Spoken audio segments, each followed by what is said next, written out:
आधीच दुष्काळाची परिस्थिती असताना भाज्यांची आवक कमी झाल्यामुळे भाज्यांचे भावही आता गगनाला भिडलेले आहेत। मी सध्या आहे दादर मार्केटमध्ये आणि आपण इकडे पाहू शकतो की दादरच्या मार्केटमध्ये ही भाज्यांचे भाव आहेत ते गगनाला भिडलेले आपल्याला पाहायला मिळत आहेत। एकीकडे भाज्यांची आवक कमी झाल्यामुळे अनेक भाज्या आहेत, मग टमाटर असेल, फ्लॉवर असेल, शिमला मिरची असेल, या सर्वांच्या भावांमध्ये आहेत ती वाढ झालेली आपल्याला पाहायला मिळतात। आपल्यासोबत टोमॅटो विक्रेते आहेत, आपण त्यांच्याशी बातचीत करून जाणून घेऊया। काका, काय सांगाल, हे भाव कशामुळे वाढलेत आणि किती भाव आहेत सध्या? भावाचं कारण काय, मालाची परिस्थिती गंभीर आहे, गावी पाणी नाही, त्यामुळं माल शॉर्ट पडलेत आणि उन्हामुळे माल वेस्ट झाले। आवक किती कमी झाली? आवक फार 70% कमी आहे, 30% माल आहे थोडक्यात। मग 30% मालाची कंडिशन 100 रुपये किलो झालेत। चांगला माल हाय क्वालिटी 100 रुपये, बाकी 80, 90, 70 तसे माल आहे। कमीत कमी 70 पर्यंत आहे, बाकी 100 पर्यंत। आता सध्या टोमॅटोचा भाव काय? आता सध्या चांगला माल 100 रुपये किलो। आधी किती होता? आधी होते 60 रुपये, 50 रुपये, 40 रुपये। जवळपास दुप्पट भाव वाढलाय। भाव डबल झाला।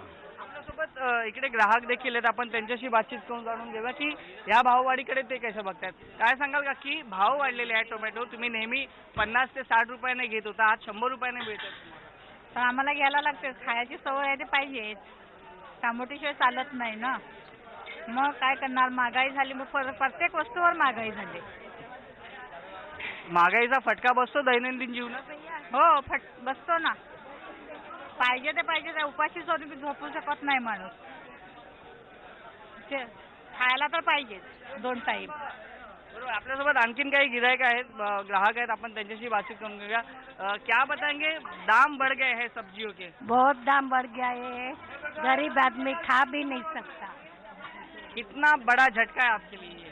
बहुत, हमारे लिए तो थोड़ा है, लेकिन ये लोग के लिए बहुत मुश्किल है।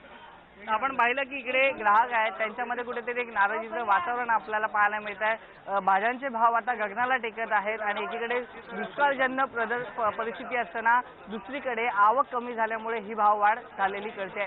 कॅमेरा पर्सन मनोज जयस्वालसह वैभव परब, एबीपी माझा, मुंबई।